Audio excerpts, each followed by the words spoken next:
Il s'agit d'un premier congrès scientifique international avec la venue de chercheurs de l'Amérique du Nord, mais aussi de l'Europe.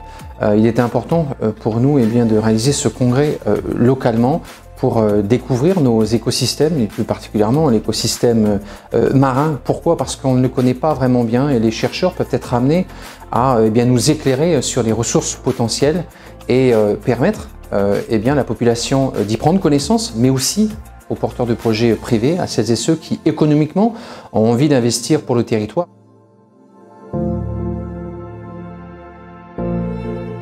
Alors, on a organisé ce congrès à Saint-Pierre-et-Miquelon, c'est un peu symbolique parce que moi je suis originaire de l'archipel et donc ça me tenait à cœur d'essayer de faire un événement. Donc ça fait 3 ans que l'on travaille ensemble avec la collectivité et ce congrès en fait matérialise un peu tous les échanges que l'on a eus avec les collègues à l'intérieur de l'archipel et aussi à l'extérieur.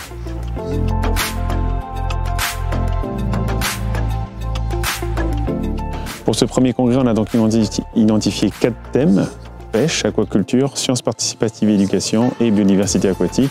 Au sein de chaque thème, on a eu une dizaine de présentations qui ont été proposées par les collègues, qui ont permis de balayer les baleines, les phoques, les poissons, avec des approches extrêmement interdisciplinaires, avec des approches génomiques. Donc vraiment un congrès, me semble-t-il, d'excellent niveau scientifique et avec une implication forte des personnes localement.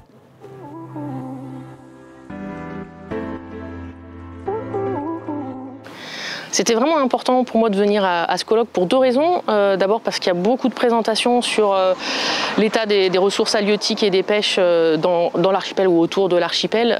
Et comme moi je travaille sur les phoques qui consomment en partie des ressources halieutiques, je voulais vraiment pouvoir faire le lien. Parce que les poissons, on va dire au sens large, c'est pas ma spécialité. Donc je voulais essayer de trouver des réponses ici, ou en tout cas des collaborations et des avis sur le lien entre les zones de pêche et le régime alimentaire des phoques et la ressource locale.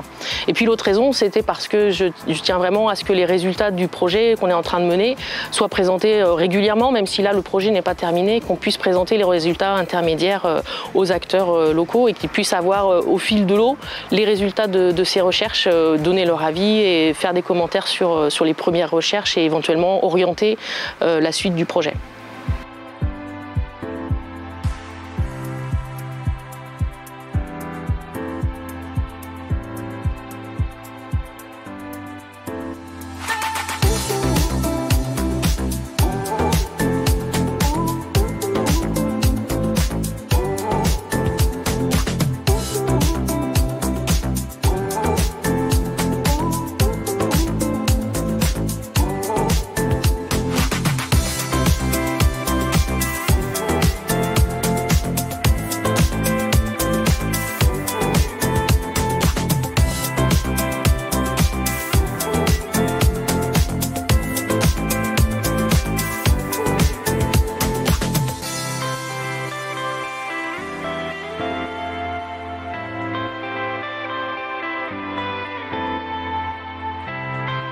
Répondre à la question, Saint-Pierre-et-Miquelon n'a pas les choix que le Canada avait.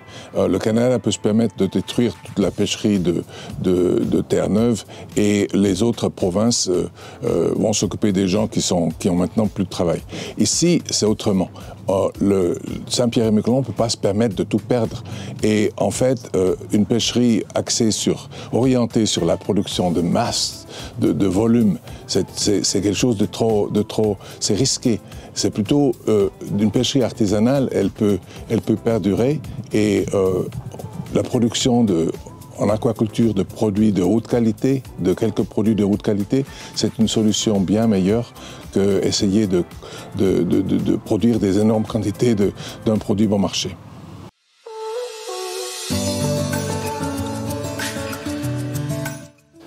Ce premier congrès a véritablement été un succès. Ça a permis aux scientifiques de mettre en lueur, en perspective, la richesse de notre territoire et donc aussi de pouvoir le porter parce qu'il y a des choses à faire à Saint-Pierre-et-Miquelon et encore faut-il s'en donner les moyens. Et la recherche scientifique a pour but tout simplement d'éclairer des porteurs de projets. C'était l'objectif de ce congrès et c'est une belle réussite aujourd'hui.